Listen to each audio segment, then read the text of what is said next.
Jason broke that story while he was in Madison covering this story. He is the hardest working guy in politics. Great Jason Calvi, who we talked to a lot. But when police got here, the suspects were gone. They're soon going to be moved to block the entrances. Watch out.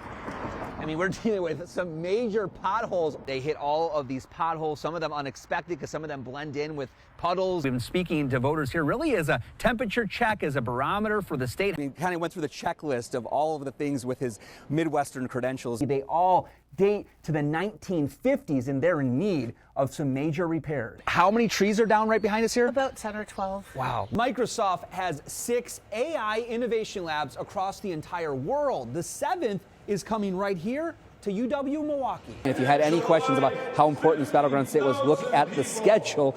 Both presidential nominees in Wisconsin on Wednesday and both tonight in Milwaukee. If you live or work down here, if you drive through, you can expect some security restrictions. Would you veto a national abortion ban if it reached your desk as president? I'm not signing a national abortion ban. But the people in Wisconsin think that Donald Trump's going to do better on the economy. I hear you. They were laying down on the road. Now they're standing up. They're waving signs. They're waving Palestinian flags. And that is exactly what the message is that they want to share with the vice president. On Thursday, these seats on Fiserv Forum's floor will be full with media members from around the world to learn about logistics for next year's convention so they can share what happens here with the world. So this is a U.S. Coast Guard helicopter flying over the Summerfest grounds. This was always, I mean, you're going to always see helicopters. The former president, and look at that, 277. It gets him over the magic number. Who can give us better tips about the proper technique of lifting than a retired American and world strongman? Who needs a cooler when you got snow right here? So they are drinking. What do you guys call this party? Shovel and guzzle. Shovel and guzzle. Shovel and guzzle, and so it looks like right now we're just guzzling, right? Yeah. Well, and plowing and shoveling and icing and yeah, you name it. We gotta have some fun with it, like it's nothing. This mural merged a swastika with a Star of David in this message. It was too much for this woman. This was the fastest I could try to get rid of it. She tells me she tossed paint on the swastika. The people that put this mural up will say this is graffiti, that you vandalized. I vandalized it. I did. And whoever did this before, I mean, it was just the hate. Who puts a swastika? Then the property owner showed up. What are you promoting for our kids to see? That's what you're trying to show our children that are running the blocks? Our kids don't have to see that every day. We don't want history to Why repeat should they wake up so that and have to see that here? History doesn't repeat itself. They shouldn't have to wake up and see that here. They shouldn't have we to. are here in America. Shouldn't be happening right now. Exactly. It shouldn't. Nowhere. It's wrong. And that's my point. Why are you promoting it? Why are you promoting the violence? Isan Atta defended the mural he commissioned for his building. You're absolutely not. Once again, I'm absolutely not criticizing. See, you're trying to conflate religion with politics, which is incorrect. So you have to educate yourself that the Star of David is also used in political settings. So the Star of David is on the flag. The Star of David is on the fighter jets that are bombing people. The swastika, which then is the symbol of hate of the Nazis, right? Why put the swastika up on a street in Milwaukee? Because genocide is genocide. The Milwaukee Jewish Federation, I was disgusted and horrified, condemned the art by intertwining the Jewish star, the symbol of being Jewish, with a swastika, a symbol of the Holocaust and the destruction of a third of European Jews. There was an intent that was hateful and clearly anti-Semitic, targeting Jews in Milwaukee. But before the day was over, the mural was back with the swastika. I'm not sure what kind of paint this was, but it looks like it was easily peeled off of this mural. The Department of Neighborhood Services in Milwaukee does give approval for billboards and signs, but not murals. It doesn't have any authority over murals. In the Harambe neighborhood, Jason Calvi, Fox 6 News.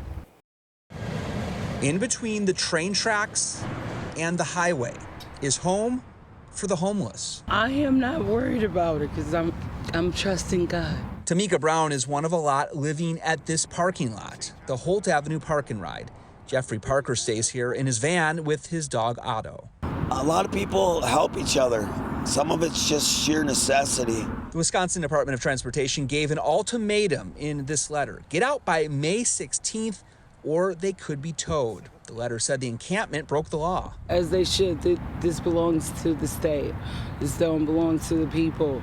But at the same time, if we don't have nowhere to go, what do we do? Milwaukee County Housing Navigator Steve Hill has some answers. Help with security deposits, first month's rent, clothes for a job interview. No one chooses to live their life in a car, in a parking lot. It's not a life goal for people. There's lots of different stories around why someone gets to a stage like this. There used to be even more people living here at the Holt Avenue Park and Ride. The state of Wisconsin Department of Transportation says Milwaukee County has already helped 45 people find housing.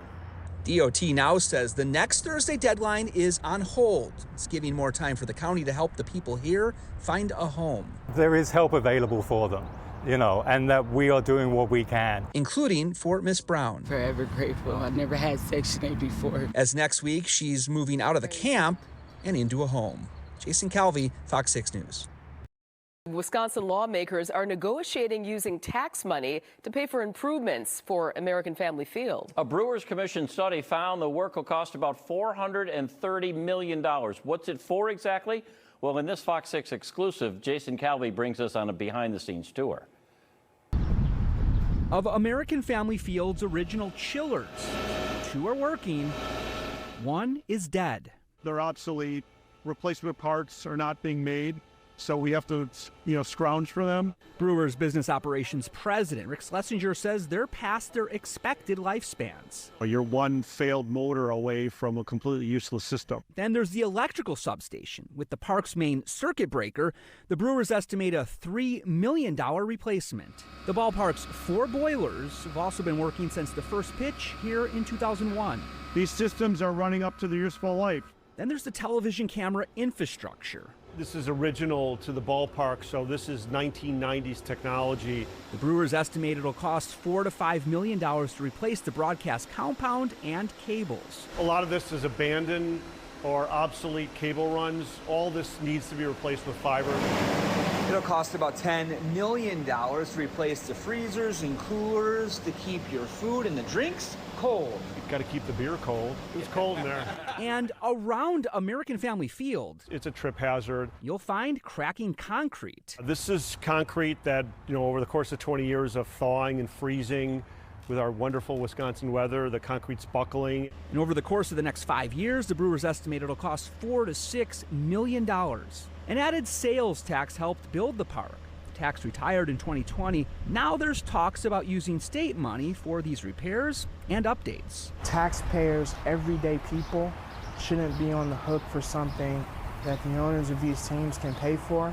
According to the Brewers lease, the governmental body that owns the stadium has to pay for capital improvements and keep the ballpark in the top 25% of all major league stadiums. It is not reasonable to expect that every stadium be in the top 25% of stadiums. This isn't like Wobegon. We can't all be above average. And that's frankly a terrible deal. From every measurement, the Brewers bring to the state's economy well more than what the looking like we need for funding for the next generation. The Brewers lease expires in 2030. Negotiations are happening to have the Brewers extend their lease in exchange for state money for the ballpark. Schlesinger says the deal may still take a few months, but he's optimistic for a win-win. Underneath American Family Field, Jason Calvi, Fox 6 News.